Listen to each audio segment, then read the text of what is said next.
Dream client, ideal customer avatar, client persona, customer profile, even target market and buyer persona. You've probably heard the terms, and it basically means the same thing. And that's what we're diving into today: what it is, why you want it for your business. This is episode 27 of Sustainable Photography. I'm Ingrid Kolnes. Let's go. You're listening to Sustainable Photography, where you get support and education to build your profitable business in a way that supports your way of living. I'm Ingvild Kolnes, and after 11 years as a photographer, I want to share what I've learned with you. So if you're looking for confidence, inspiration, and to-the-point tips, keep listening. For full transparency, I also want you to know that I'm a mentor with paid offers, and I might mention some of those in this episode. When I started out, I wanted to photograph anything and anyone. It never occurred to me to say no, or that there could be such a thing as the wrong assignment or the wrong type of client. Fast forward through many years of working with clients who expected too much, of me charging too little, of spreading my offer across too many different things, I know now that one of the most important things in your business is creating a profile of who your dream client is. It's actually one of the steps in my process that I teach photographers, and it's something that you just can't skip. First of all, I just want to make it clear that when you are creating a dream client profile, it's about figuring out who your dream client is, not your only client. An ideal customer profile, or a dream client like I call it, is a hypothetical description of the type of person that you would most like to work with. If you keep your customers in mind when you're making business decisions, it's going to help you to attract and to keep your following, which can mean more overall success for your business. You do this by creating a dream client profile, which is basically a way to get to know your target market or your dream client to help you to target them and to give them what they want. The key to finding the right clients is to first figure out who you want to work with. That way, you can share the information that they need and the photos that they want to see. That way, you'll start to attract the people who want the things that you're sharing. Of course, there's more to it. You need to build up your brand to match your dream clients, and you need to have the right pricing, and you need to create a strong marketing strategy to get visible. Pretty much everything that's in my program called Sustainable Photography, and there's no coincidence there. But now, let's talk about the benefits of creating your dream client profile. The first one is brand building. Your dream client helps you to build your brand because what your brand is meant to do is to attract them. So once you have a clear image of who your dream client is, you'll know how your brand has to look and feel.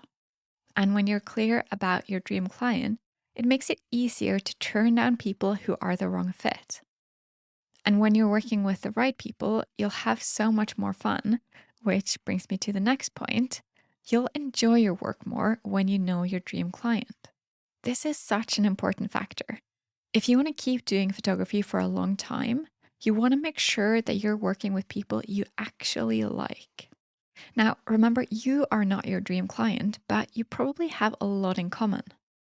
When you work with people that you actually like hanging out with, who respect you and you have things in common with, especially values, it'll help you to enjoy your work so much more.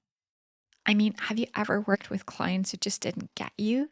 Someone who complained about your work without really you understanding why that was?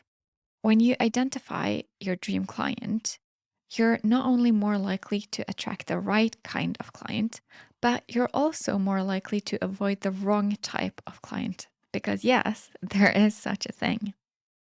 The third thing having a dream client profile will help you to do is that you'll know what your client wants. The way that you present your business has to speak to your dream client, from the design of your website to the captions on your Instagram posts. All these things form your branding and are a part of communicating how you're different. When you get to know your dream client, and I mean like from the inside out on a deep level, it's going to sharpen your branding to the point that they feel that you're absolutely the right person for their project. Therefore, marketing will become easier.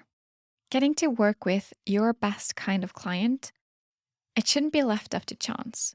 Sure, of course, you're going to stumble across some you'll really love, but if you're not clear about who that is, and if you don't focus your marketing efforts on just that one person, anything can happen. And I know that you want the best kind of clients, like those with the best aesthetic style and the kindest personalities who show the most appreciation of your talents. And to make that happen, you're going to need to know where they spend their time online and what exactly they're hoping to get from their photographer. When you have an in depth understanding of your dream client, you'll know where to advertise and what your advertisement should say. You'll know what content you should be creating to make them trust you even before they've ever met you, and what marketing channels are worth exploring for you. Maybe the most valuable part of knowing your ideal client and effectively marketing to them is you'll be able to give them an outstanding client experience.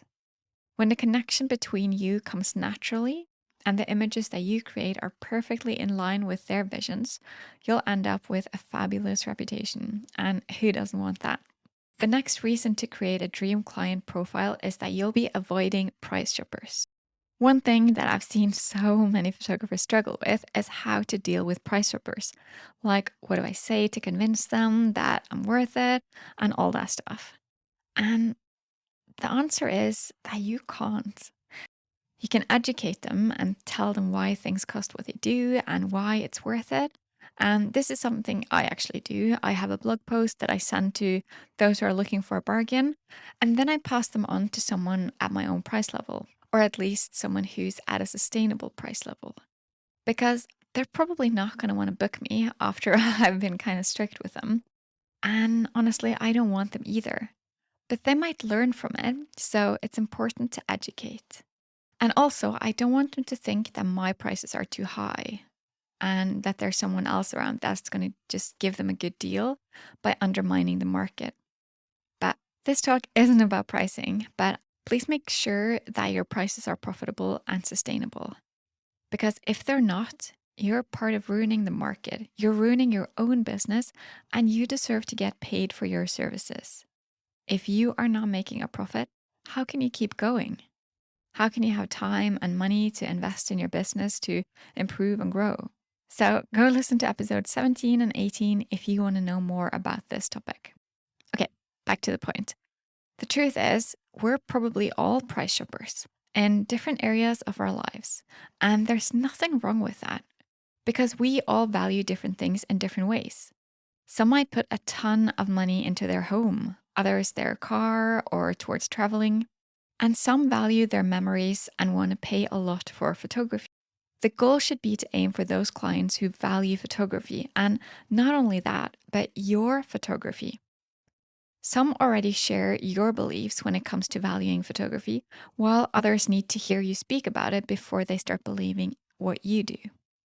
Again, it might feel scary to, in a way, be eliminating some prospective clients when you're getting so specific with who you want to be working with. But just hear me out for a sec. We don't have to be a good fit for everyone. Just think about it. How many shoots do you want to do every year or in an average year? For me, who's mainly shooting high-end elopements, it's usually between 10 and 20.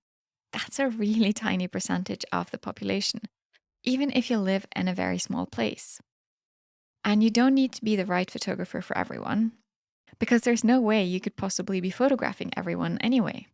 So why not focus on being the best photographer for the kinds of people that value you and your work and that has a style that matches yours? I bet they're out there. I think maybe we're all too scared of standing out and doing our own thing, and that ends up hurting us more than we realize. Because in an effort to be liked, we're ending up just blending in and being invisible, even if you maybe have a lot of followers because you look like everyone and anyone else. And if you want to get booked, you have to be visible. Not to everyone, but to the 15 couples who want to book you as their wedding photographer, or the 20 families that you would love to work with who want to work with you too. And if you're struggling with this, go back and listen to last week's episode with Leslie Rodriguez because she has so much to say about this. All this is why I have a specific step in my mentor program about figuring out who you want to work with, because it's such a key aspect in your business.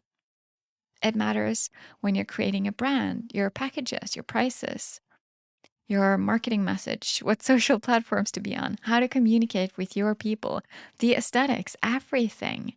So it's really part of the core of your business. And every offer that you have is going to have a slightly different dream client. I have one for my local weddings, my elopements, my mentoring clients, my course clients. They probably have a lot in common, but they're also different. If you want to work with me, I have steps to help you figure out who your dream client is with detailed step-by-step parts to go through. And once you finish it, you'll know exactly who you're trying to attract. It's going to make everything in your business so much clearer. And as I've said before, it's also part of the mentor program I offer, but you can work with me one-on-one to figure this out. Just send me a DM on Instagram if you want to know more, or go to my website and check out my offers there. Okay, but what about right now? What can you do right now? So I want you to think about the clients you've already worked with. What do the clients that you love the most have in common? What is it about them that you enjoyed? Did you have values in common? Did you have hobbies in common? Did they talk to you in a specific way? Just write it all down. And then think about the clients that you've worked with that you didn't get along with, or that maybe weren't too happy with the result they got. Try to look for why that was, and then you'll have a great starting point for who you want to work with and who you don't want to work with. Keep in mind that when someone is unhappy, it doesn't mean that you did a bad job or even that they were an unreasonable client. It could just be that you were the wrong fit and you didn't understand each other. One thing that I hear so often when a client of mine is describing their dream client is after they've told me about them, they kind of end with, but that's everyone's dream. That's what everyone wants. And that's not the case at all. My dream client might be your nightmare. And it's a very good chance that the person that you're dreaming of working with is someone else's nightmare. This just goes to show that there's someone out there for everyone. And it benefits both you, the clients, and other photographers if we all just figure this stuff out. Avoiding those people that you don't want to work with, that's also an important thing when it comes to this. I'd love to know what you came up with, so send me a message over on Instagram and let me know. Thanks for listening to Sustainable Photography. Head over to Instagram at Ingvild Kolnes to tell me what you want future episodes to be all about. Check out the show notes over at ingvildkolnes.com/podcast. You can learn more about the Sustainable Photography program and sign up for the waitlist there. To get more of this content, make sure you subscribe to the podcast and leave a review. Your support makes all the difference.